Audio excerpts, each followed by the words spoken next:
Hello, I'm pleased that you can join me for this videocast. In today's program, I'll be discussing the topic, how the coronavirus pandemic plays down on the pastor of your local church. The coronavirus pandemic has taken a heavy toll in every sector of life, in every nation, and in every culture. Nationally and globally it is so. This pandemic has adversely affected our lives both publicly and privately. It has adversely affected us in all points of our being, politically, economically, domestically, socially, culturally, and religiously, just to name a few touch points where we have been negatively impacted by the coronavirus pandemic. Not only are the business sector people, politicians, and social scientists exacerbated by the effects of the pandemic, but there is a group of people who are hardly even mentioned, but they are negatively impacted and they are also exasperated.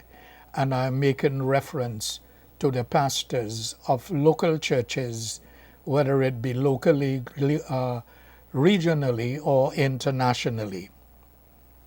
The pandemic has played down on the importance of the pastors of the local churches, and it is in some way making these pastors dispensable or redundant.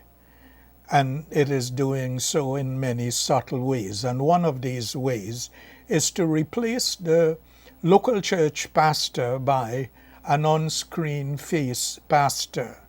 Let me explain what I mean. If you would listen, I would get into this presently. But I was privileged to read an article written by a church consultant and able researcher by the name of Tom Rainer. And he made 6 observations that I believe are worthy of mention in this program. Let me just mention them for you briefly. He said that pastors are wary from the pandemic just like everybody else. Pastors are not superhumans and they miss their routines in pastoring and caring for the local churches. They miss seeing people as they used to and would like to see things return to normal, but they realize that the old normal might be a thing of the past. Tom Rainer noticed in a second observation that pastors are greatly discouraged about the infightings that are taking place in the local church and about the post-quarantine measures that might be implemented in the local church once things resume to quote-unquote normal. Questions are, will the church gathering still be a person-to-person? Will the numbers of the attendees be restricted? Will we be required to wear masks? Will we required to observe social distancing? Even though we have received our double shot of the vaccine, is this vaccine really protecting us from anything and really from this pandemic? And these are searching questions that local church pastors are asking themselves. Number 3, pastors are discouraged about losing church members and attendance. Just imagine about half of your friends stop engaging you. You just don't see them. They just stop engaging you, and you know how heartbreaking that can be. Pastors have already heard directly or indirectly from a few of their church members, and a guess would be about a quarter of them who signal their intentions not to return to church, but to stay with the online church and online programming. Number 4, pastors don't know if their churches will be able to support their ministry financially in the future with the drop in attendance and the absence of face-to-face meetings. These are really searing questions. In the early stages of the pandemic, giving was pretty well reasonable. Church members stopped in and they did reasonably well. But now, as the pandemic drags on, the financial future for the church, it looks bleaky. It looks uncertain. It looks tentative. So church members at that time, in the pre-pandemic, or just when we were conscious that we were having a pandemic, people did their very best to support their local churches and ministries and pastors. But today, after almost a year and a half, going into 2 years, the financial future of the local church and support for ministries look hazy or cloudy. Can the church continue to support the ministries it needed to? Will the church need to eliminate paid position and stop giving stipend for those who are serving on a part-time basis? And these are issues that engage the mind of the pastor, and it is really bothersome to say the least. Number 5, the criticism against local church pastors have increased significantly. The numbers of criticism received now is 5 times greater than the pre-pandemic era. Church members are worried and they are frustrated. They are very confused. Church members, most of the time in their confusion, target the pastors of the local church in order to vent their frustration. And number 6, the workload for the pastor in this pandemic era has greatly increased. They are trying, that is, the pastors are trying to serve their congregation in the way that they have in the past and with the equipment and the training that they have had in the past. You see, but now they have added responsibilities. And some of them, especially the aging pastors in our midst, they have not been trained in IT, in the internet technology, and they have to deal with the digital world in getting the message of the church together and keeping their flocks together. This is a challenge for the present-day pastor. And as expected, pastoral care needs among members have increased during the pandemic period. Today, as I speak, as I address you, pastors are burnt out. There are many pastors who are simply burnt out. They are beaten up, they are trodden down, and many are about to quit. Many are about to look at a new vocation in order to sustain their family and themselves. It is a very difficult, trying time that this COVID-19 pandemic has brought upon the local church, and more so on the local church pastors. Some of you may be surprised to know that your local church pastor might be one of these who are going through these very difficult and trying times. And I must admit, while there are great things we can learn from online pastors and teachers of the Word of God, I must say categorically that they are not your pastor. They might be a pastor of another congregation. And when we put those famous faces on TV and on the internet on a pedestal, we in some way are edging out the local church pastor and replacing the local church pastor with some of these TV and internet personalities. There are many reasons why your local church pastor should not be substituted by an internet pastor, a TV evangelist, an on-screen pastor. And I wish I had the luxury of time to address this, but for the brevity of time, let me name a few. Number one, the local church pastor has the advantage on the internet pastor or the on-screen pastor because of proximity. Proximity, you heard me right. That is one of the many blessings, and it is just that. It is local, and you are in the area where the church is planted. People see you going to church. The neighbors know that you are a Christian. They see you prioritizing your service, your Sunday, instead of sunbathing or shopping. There are many additional benefits about close proximity and having a church in your local area that you subscribe to. Your local church pastor can be at your door within minutes or an hour or so.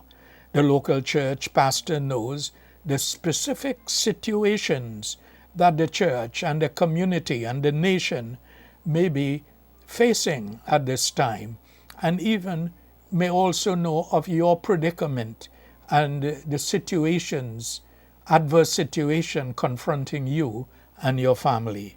They know your culture, they know more about you, about what hurts you, what has tormented you, and they know this better than any on-screen pastor or internet pastors.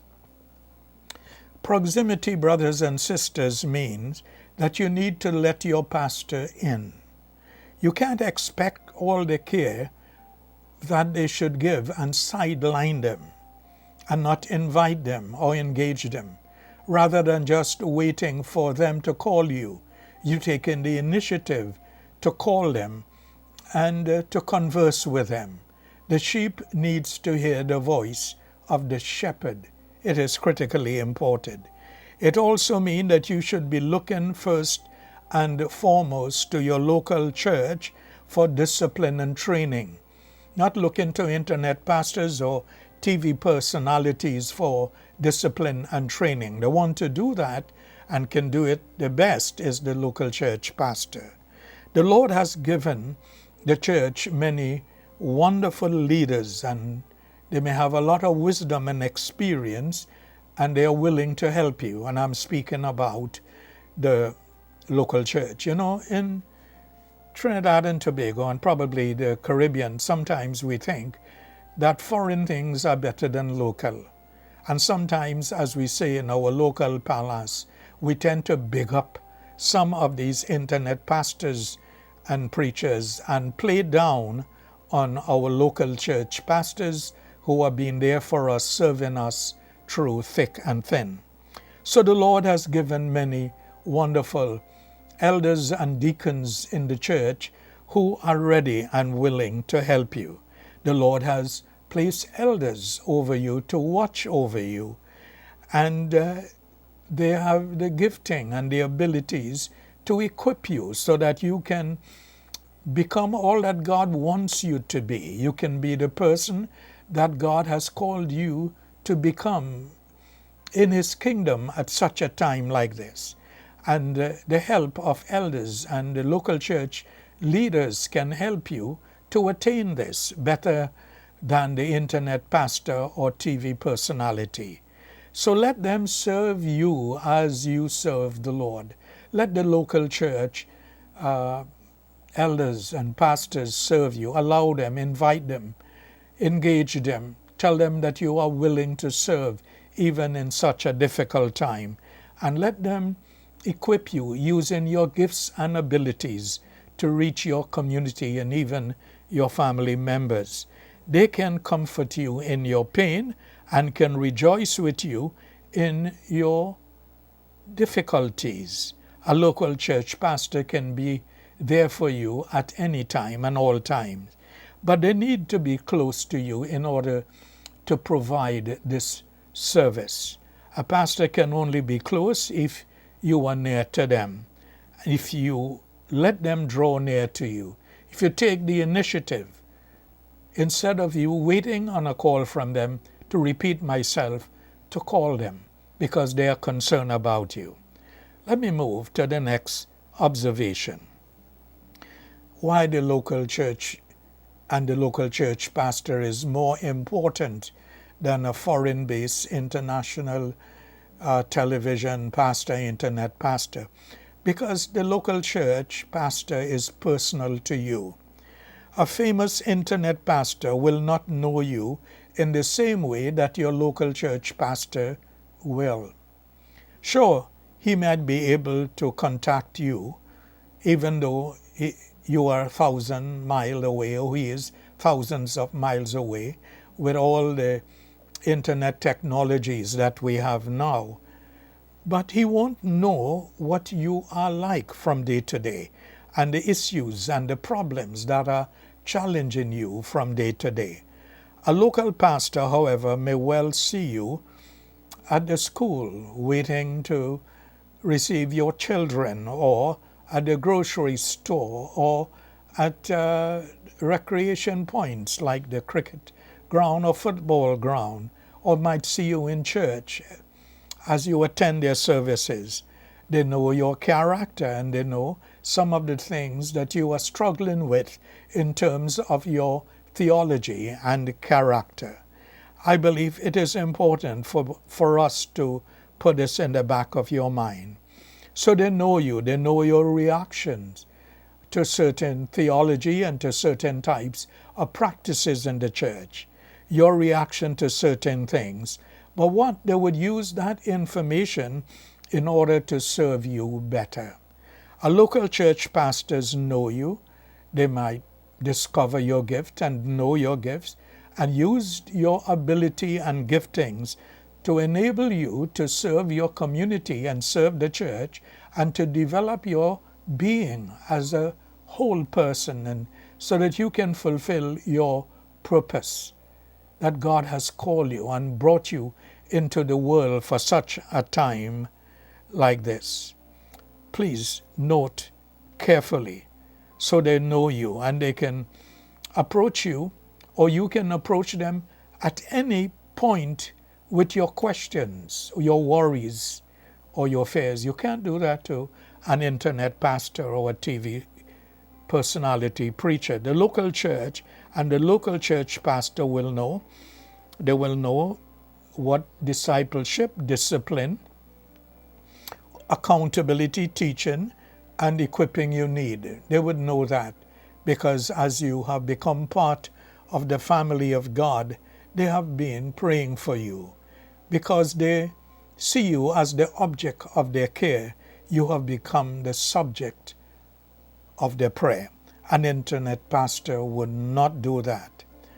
In the third place, the local church pastor will be purposeful when ministering to you. And what I mean by this is a pastor, he thinks along the lines about how best I can help you, especially if he has an emergency call from you, and to help you to become the person that God intends you to be, to help you overcome your present circumstances and trials and issues you are battling with, whether it is something physical or it is something domestic.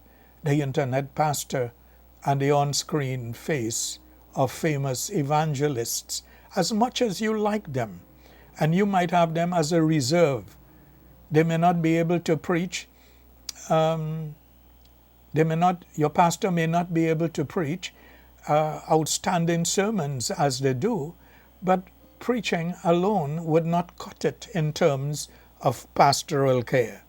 So while the internet pastor may teach a good word and preach a good sermon, the sad thing about it is that you cannot share with them any question that you might have after the service, and they would never ever meet you and shake your hands and say, "Oh, how are you doing today?" They would not do that at all. So bear in mind that in a certain aspect, the local church pastor is an endangered species, to use that expression. The local church pastor, as I said, they are purposeful when ministering to you. So these are some of the considerations that I wanted to share with you, and you should never ever give more attention or more eager to listen to these internet pastors and big shot preachers and ignore the ministry of your local church pastor. Do not substitute their program for your local church program as much as possible in whatever way that the pastors are trying to feed you, whether it be through Zoom or whatever platform. Make your efforts to log in. Ask for help if you don't know how to do it. I ask you and I plead with you, do not rob your local church pastors of fulfilling their ministry in serving you and your family. I ask you to pray for your local church pastor and let them know that you are praying for them. A quick note saying, Pastor, I'm praying for you and your family. You are highly appreciated. And take some time and call them. And if it is to drop by and say hi or minister to them something tangible, as St. Paul said in 1 Corinthians 9 and 11, if we have sown spiritual seed among you, is it too much if we reap material harvest from you? So, as we say, take a small change to them. They are going through difficult times. Some of them could hardly feed their families in the way that they want to. They have bills, utility bills, just like everybody else. At the same time, they are burdened with the call of God upon their lives to serve you. So let them know. I plead with you. I ask you, let your local church pastors know that you think about them, you pray for them, you are concerned about them. And if it is not possible to give them an extra financial gift, then seek some way to bless them. Give them a good word. Heaviness in the heart makes it stoop, but a good word lifts up the spirit. Let us collectively, as the body of Christ, save the ministry of the pastor from redundancy and extinction. The way things are going, if this pandemic continues much longer, I fear the membership of churches dwindling and melting away, and the local church pastors quitting the call of God in their lives to pastor the local church and looking for secular employment elsewhere. We can stop that. We can stop it if we take the initiative to just, at this time, consider what I have said and never, never, ever see your local church pastor as indispensable. They are honorable men and women. They have been set into the church to serve you, and they have been serving you long and hard. I read an ode to a pastor written by Eric Dobransky, and he says it so well. Listen to this ode, and I feel that it is something that would definitely encourage your pastor. If you can possibly get a copy or write us and ask us to send a copy of this ode. Let me quote Eric Dobransky, quote, "To walk in the footstep of Jesus takes more than just good shoes. To understand that Jesus died for us is more than just good news. To be a man of honor, you must first understand the cost. Deny yourself, submit to God, and pick up your cross. To hear the words, 'I love you,' comes booming from the sky. To see a band of angels cheering you on as you walk by. To understand that heaven will one day be your home. To realize that Jesus Christ is still seated on the throne." These truths were bound inside a book, just waiting to be told.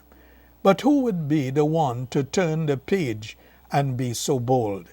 It takes a man of integrity, a man whose prayer becomes in front of him before his pride. A man whose best friend has the world's true and faithful written on its side. How wonderful are the feet of him who bring good news to men, who preach the wrath of God and yet can still remain a friend. A man who mourns with you through sad times and counsels you through times of strife. A man who prays with you through trials and laughs with you through the time of testimony, good testimony, and rejoicing through life. I stand before you here and now to say thank you once again. I'm truly blessed to know you and to have you as my pastor and my friend. You have helped me learn and grow so much since you led me to the Lord. So I thank you for your faithfulness, and I trust that great is your reward, my dear pastor. What a wonderful ode, and I believe this is really a great tribute to a local church pastor. This program has been coming to you with the prayer and courtesy of Missions Tabernacle of William and Water Lane Streets in Princestown, and the pastor serving there faithfully for many years is the Reverend Llewellyn McIntosh and his wife. The elders who support him are Hayden Joseph, Anisi McIntosh, and Selwyn Mohammed, and they are really willing and able to step up and serve you.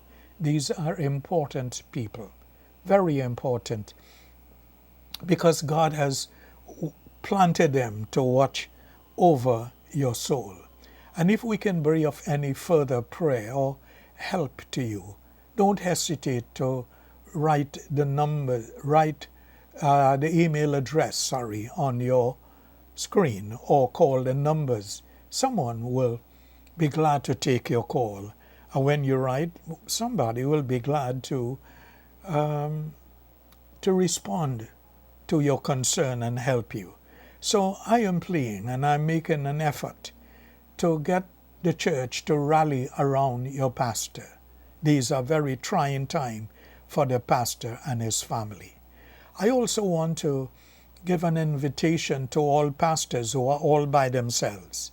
There is a group that has been in existence now for 30 plus years. It is called MFWI, or the Ministers Fellowship of the West Indies, and the president is Pastor Trevor Jofield of the Voice of Triumph Ministries in San Fernando.